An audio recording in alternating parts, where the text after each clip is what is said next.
What's up, guys? It's Spanky again from my Twitch channel, Failsafe DK. If you haven't been there, you should go check it out. Hit the follow button so you know when I go live. Come hang out, watch the live action. Anyway, today I want to go over a few things about Blood DK. After a couple years absence from doing raids, I've decided to start doing raids again. And in the process, I've been doing Siege of Orgrimmar. And I figured it's a good time for me to go over Blood DK. I haven't done it. I went over Frost, so now it's time for Blood. These are the two specs I play. And pretty much your talents are going to look like this. You're going to go with Rolling Blood, because once you hit Outbreak, your Rolling Blood's going to help you keep your dots up, and you always want to keep your diseases up. Tier 2, you could go either way. I use Purgatory. There's some instances where Lichborn is good because you can get feared, and plus it's a heal, as always. Lichborn Deathcool heals you. I use Purgatory just because that's what I prefer. Death Advance, it's really the only optimal thing you're going to have. It's going to help you move faster so you can stay ahead of the group if everybody runs past you and you have a hunter that gets trigger happy. And it also helps you with movement and parrying effects. Tier 4, Death Pact is probably a better option, but I use Conversion just because I'm conversion happy. That and plus I use the conversion macro. I have it posted in my Frost DK guide. If you want to jump over to it, I'll post a link. And you can go over and see it. If not, you can look at it when you get done here. It's whatever.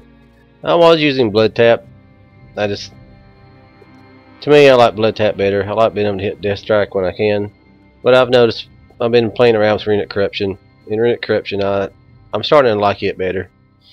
It seems like Runic Corruption keeps my runes regenerated pretty quick.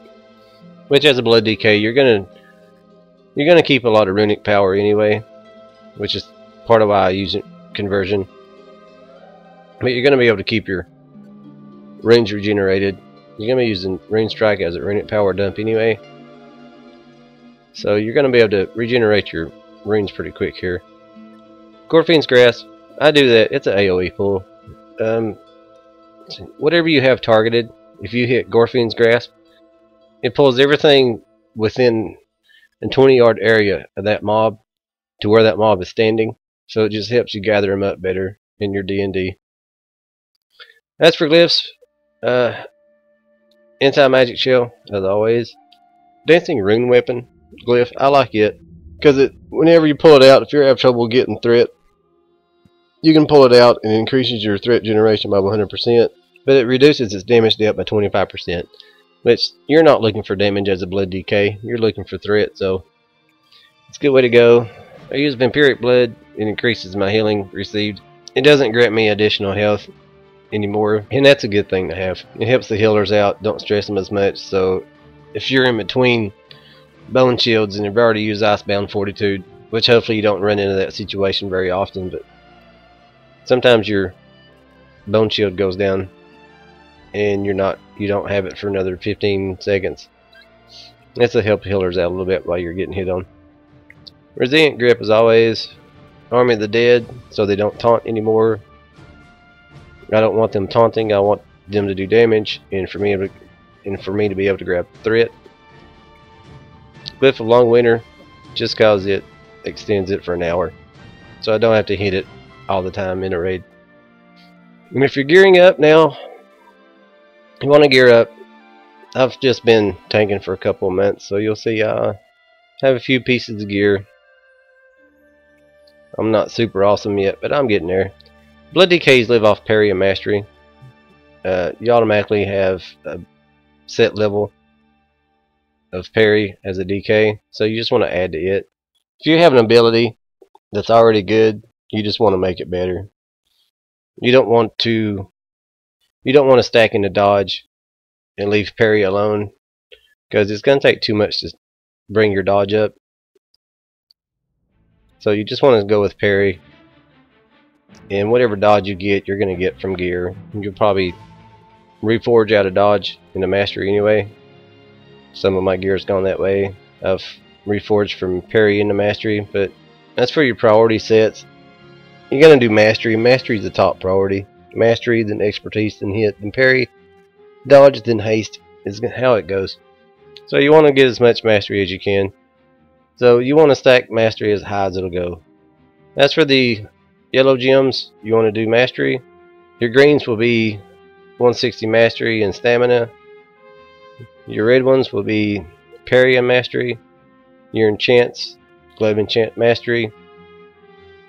Your legs, Stamina and Dodge, and that's just because that's the only enchant for legs. Or else I would have Stamina and Parry if it had it, but now you can get a Stamina and Dodge. I'm an enchanter, so my rings are enchanted. I have Mastery on my wrists. I use Stone Skin Gargoyle because it increases armor by 4% and stamina by 2%, so you're getting a little bit extra survivability there. As for your headpiece, Austere Primal Diamond, I think it's called. Shoulders, Stamina and Dodge. Just put everything in the stamina that you can. Chest to go in the stamina. But just keep with the mindset that you're going Mastery, Expertise, Hit, Parry, Dodge, then Haste. These are going to be your priorities. We'll go over a few passives that you have.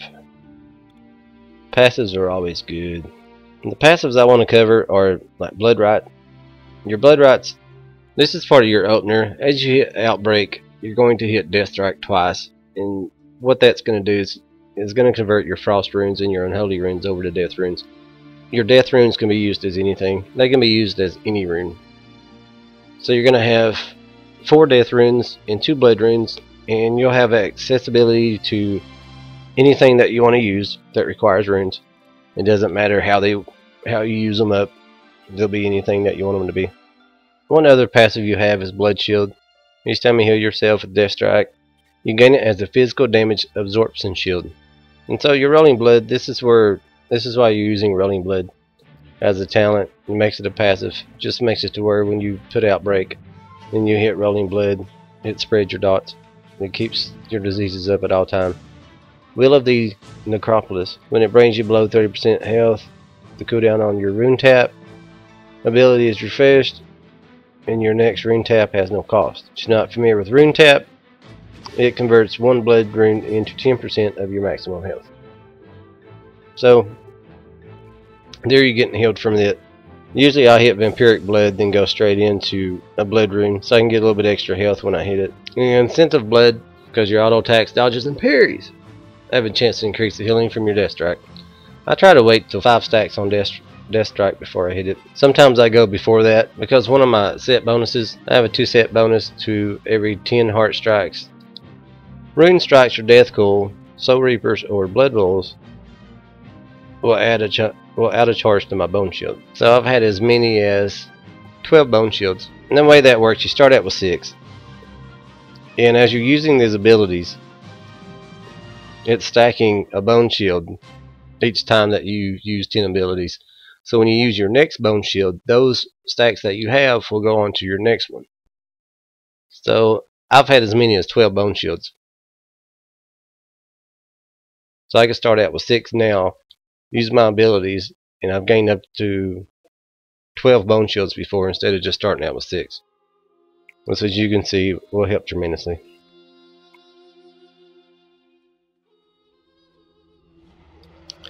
And there's really not a whole lot more to it than that. And as for an opener, all you do is you hit Outbreak, then Death Strike, then Death Strike again, and as you can see, it's already converted your Frost and Unholy runes over to Blood runes. Then from there, multiple targets, Heart Strike, hit up to 3 targets around you. This is where you stack your Death Strike from Heart Strike and Rune Strike. And you get a heal from it. But that's pretty much all the opener is. It's not a whole lot more to explain than that. If he gets below 35%, hit Soul Reaper. Rune Strike is your rune power dump. You can get 3 off. It'll help regenerate a rune. And as you can see, your Blood Bowl is going to reset the timer on your dots. I've already said I'm going to use Pestilence. With Rolling Blood, you really don't need Pestilence all that much. Icy Touch it infects frost fever. And I have plague strike. So if I usually I don't get in a situation like this, but I still have plague strike if I need it to apply my blood plague. Then you can use icy touch, the frost fever. And it's the same thing as outbreak, so you can use it also. Then you'll just use your blood bowl to reset it. Make sure you keep it active. And that about wraps this up. Hope you enjoyed the video. Don't forget to use the social links in the description below. And come by and see me on Twitch sometime. You have a good one. Peace out, yo.